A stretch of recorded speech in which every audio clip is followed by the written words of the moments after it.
First, I'm going to jump to Team USA.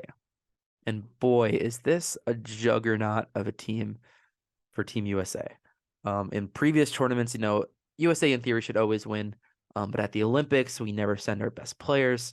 I say we, as an American, I'm wearing my USA jersey. Obviously, I'm rooting for Team USA in this competition. In previous World Baseball Classics, we've had a lot of glaring omissions.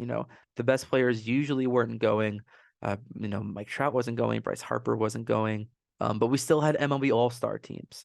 And we won finally in 2017 with a team that I think didn't even represent the best talent in Major League Baseball at from an American heritage standpoint. But this team takes it to a different level. Starting with the pitching, the starting pitching is probably our weakest area. How about Brady Singer, Merrill Kelly, Adam Wainwright, Lance Lynn, and Miles Michaelis? That is five pretty solid, potentially all-star level starting pitchers alone. Adam Wainwright, I think, is going to get the pill in game one of this World Baseball Classic. And look down the bullpen. I think this bullpen really sets the United States apart from some of these top teams that can potentially be their best catalyst.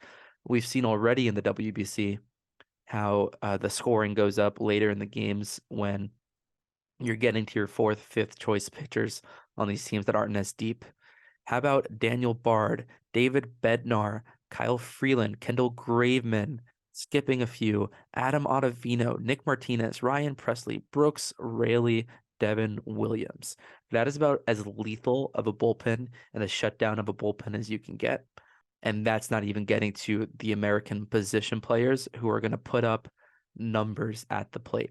They have two of the best offensive catchers, two of the best catchers, period, in all of baseball. I would say two of the top three, if not the top two.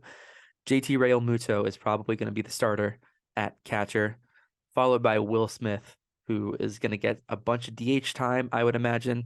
And of course, our guy, Kyle Higashioka, is also in that lineup.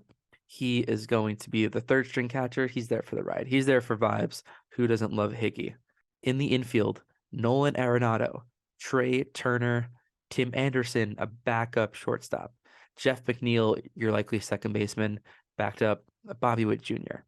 Elite speed, elite hit tool off the bench. Then you have Paul Goldschmidt, who will be playing first base.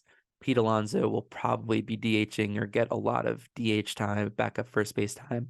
But that is the plan right now, to have Arenado at third, Trey Turner at short, Jeff McNeil at second, and goalie at first, per manager Mark DeRosa. And in the outfield, this is as good of an outfield as you're ever going to get. Left field, Kyle Tucker. Center field, Mike Trout. Right field, Mookie Betts. This is one of the best outfields that I've ever seen take the field at one time for a team that's actually trying to win, not in an all-star game scenario. And even this in an all-star game would be like, wow, this is really cool.